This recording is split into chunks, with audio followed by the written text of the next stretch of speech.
Anong mensahe ang kailangan marinig ng mga Virgo sa buong buwan ng November 2024? Pwedeng nangyayari na to o mangyayari pa lang. Kung hindi man para sa inyo itong magiging reading, edi baka para sa someone na malapit sa inyo o sa someone na kakilala nyo mismo. Baka may lumabas na gender mamaya, gawin nyo na lang energy, masculine at feminine energy. Pwede rin naman na huwag nyo nang pansinin ang gender. Hindi ko alam kung anong lalabas, kung positive ba o negative ang magiging reading. Depende sa kung anong mapipick up kong energy.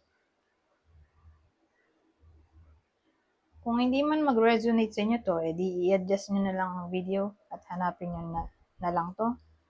At kung hindi po rin, edi dito na. Ito ang last deck.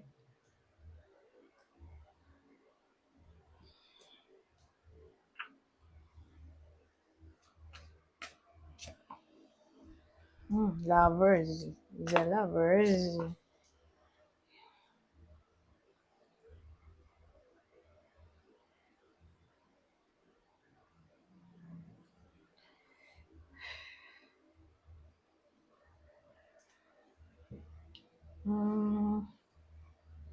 Communication.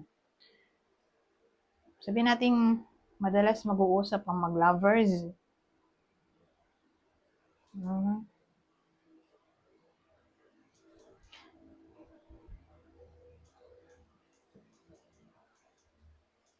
Ano pa?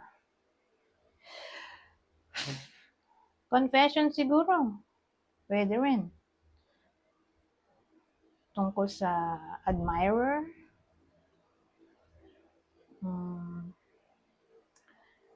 Sabihin naman natin ang gusto ay justice. Pwede rin naman. Justice.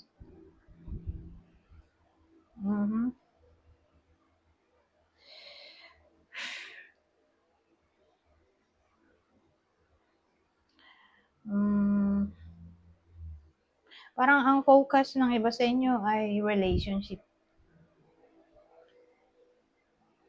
sa buwan na to. Yun yung matimbang kaysa career.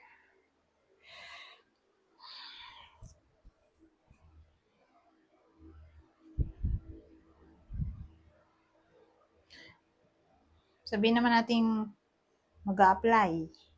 Pasado naman. Whether kayo to o ito yung mahal nyo sa buhay. Mag-a-apply sa work. Pasado naman. Sabihin naman natin kayo ay may hinahangad na clarity o truth sa crush nila o sa karelasyon mismo. Eh di ito. Malalaman na nila ang sagot.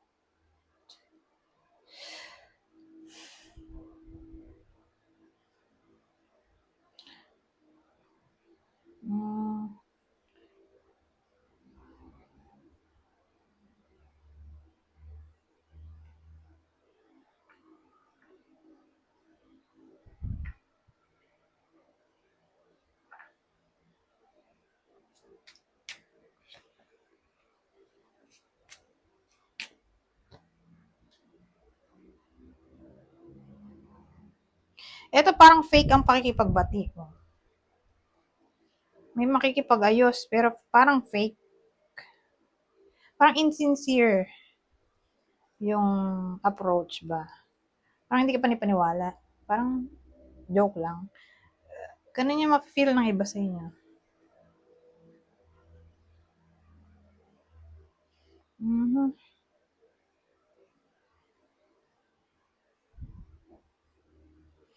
O sabihin natin may mag-uudyok sa inyo na makipagbati ka na, gano'n-gano'n. Halimbawa lang. Akala ng iba sa inyo ay parang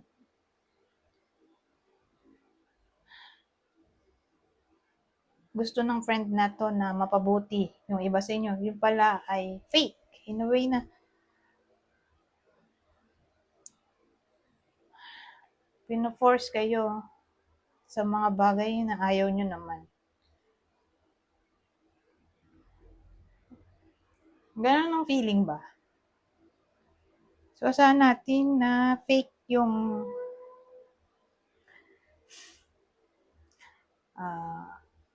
sincerity. Sa case na to, kung sakaling may makipag-reconcile sa inyo, mukhang fake yon, may hidden agenda siguro, o fake ang motibo. O kung sabihin natin may friend kayo na mag-uusisa sa inyo na makipag-ayos na, parang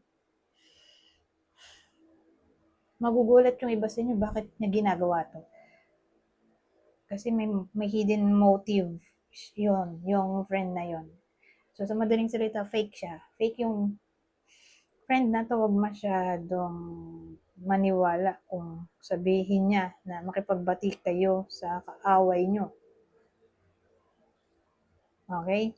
Kasi case to case basis eh. Kung di man to friend, ay anyone na mag-uudyok sa inyo na makipagbati, parang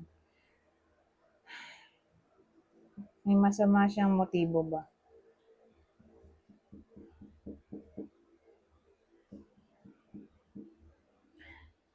Whether binayaran siya nung kaaway ng iba sa inyo, o gusto ng taong tumapahama kayo.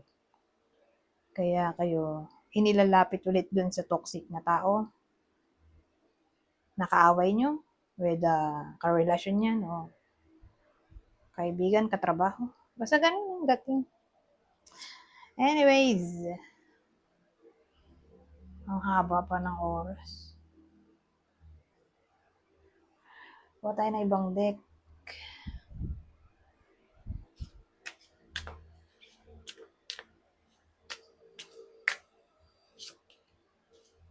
Oh, misfortune oh.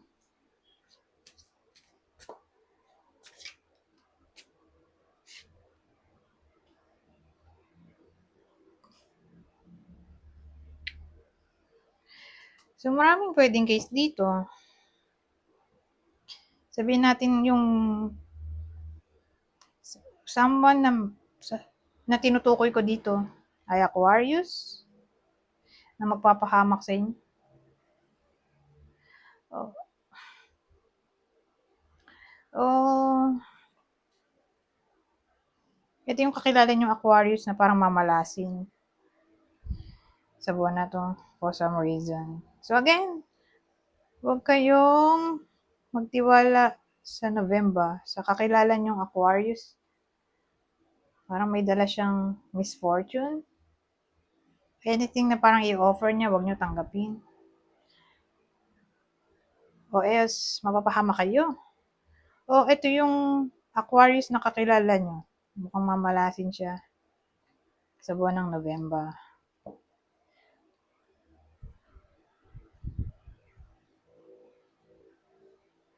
Pero mahaba pa rin yung oras. Dagdagan pa rin natin ito.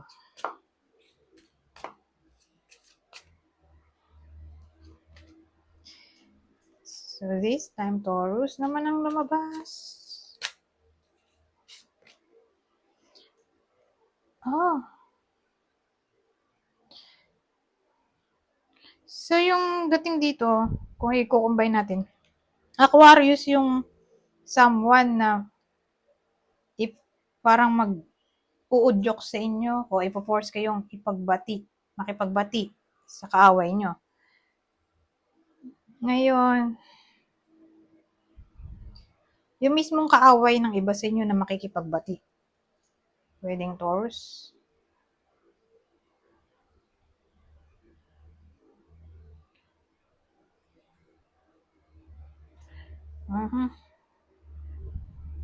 Kaya lang kasi parang siya mismo yung may hidden motive ng kaaway.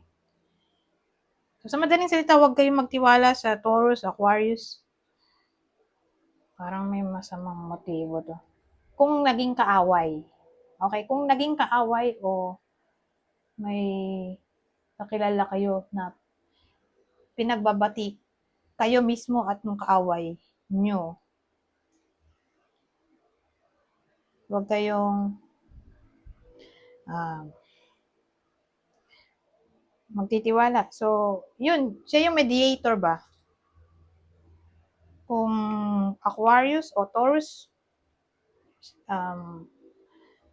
yun yung clue. Okay? May masamang motibo yung taong yun. Pero, kung di nyo naman kaaway, o hindi naman kayo pinagbabati ng kaaway nyo, at ibang tao naman to, Taurus. So, yung Taurus na to ay may parang magiging offer sa iba sa inyo. Negotiation kasi. So, parang may panukala siya. May gusto siyang um,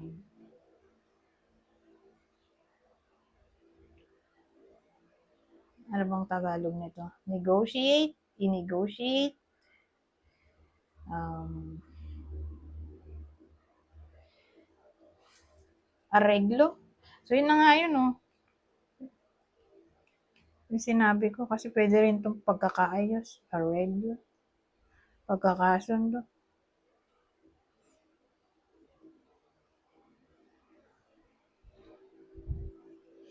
Pero kung offering yan, may mag-offer nga sa iba sa inyo. O, deal. At ito ay Taurus. So, pwede siyang business. O anything na parang opportunity ay manggagaling dito sa Taurus na tao. Parang may gusto siyang isuggest eh. Anyways, ito ang last deck. Ano pa masasabi nito? Desire.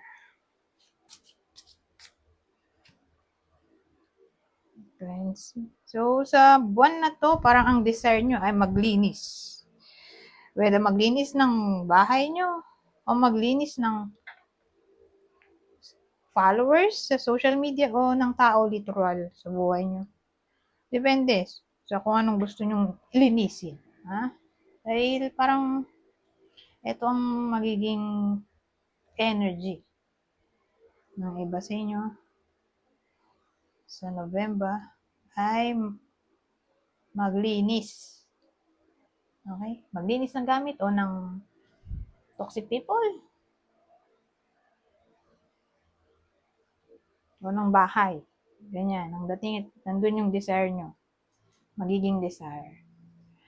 Anyways, hanggang dito na lang. Goodbye po now.